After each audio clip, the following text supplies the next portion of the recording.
নমস্কার বন্ধুরা, আজ আমি আপনাদের মোচার মুচমুচে পকোড়া বানিয়ে দেখাবো। তার জন্য আমি এখানে একটা মোচাকে কেটে একটু জল দিয়ে ভাপ দিয়ে নিয়েছি। এখন আসুন বন্ধুরা, দেখতে থাকুন আমি কেমন করে এই মোচার পকোড়া বানাচ্ছি। আর বন্ধুরা, আপনারা দেখার আগে কিন্তু একটা লাইক দিয়ে দেখবেন। এখানে আমি একটা মিক্সিং জারে নিয়েছি ছোলার ডাল আর আতপ চাল, যেটাকে আমি 2 ঘন্টা জলে ভিজিয়ে রেখেছিলাম। এখন এর ভিতরে দিয়ে দিলাম 4-5টা কাঁচা লঙ্কা, ঝালটা আপনারা আপনাদের মতন দেবেন। একটা পেঁয়াজ, একটু আদা, কয়েকটা রসুন। এখন এগুলোকে ভালো করে পেস্ট করে নেব।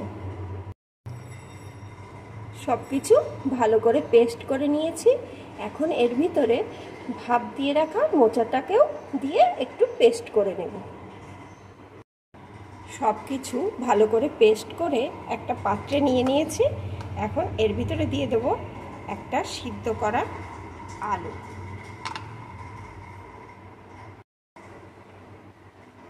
দেব একটু বেসন। এখানে পরিমাপটা বুঝে দিতে হবে। পরিমাণ মতো লবণ,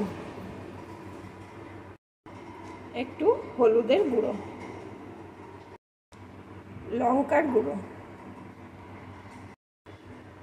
একটু ভাজা জিরে আর গরম মশলা শুকনো কড়ায় নেড়ে গুঁড়ো করে নিয়েছিলাম, সেটা একটু দিয়ে দিলাম। এখন সব কিছু ভালো করে মাখিয়ে নেব।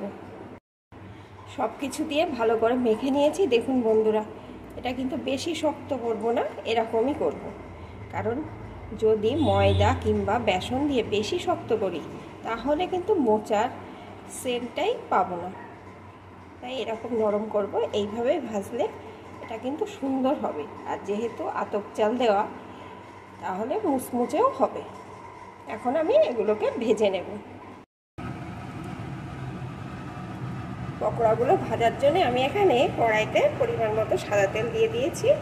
এখন পকোড়াগুলোকে দিয়ে ভেজে নেব। এইভাবে দেব।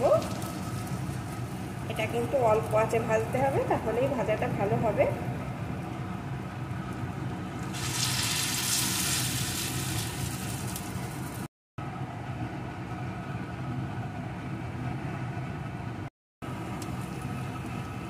সবগুলো এপিট ওপিট করে সুন্দর করে ভেজে নেব।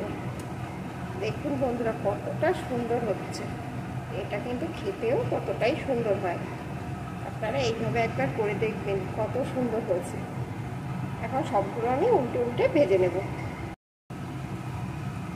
সবগুলো আমার সুন্দর করে ভাজা হয়ে গেছে। এখন আমি একটা পাত্রে নামিয়ে নেব।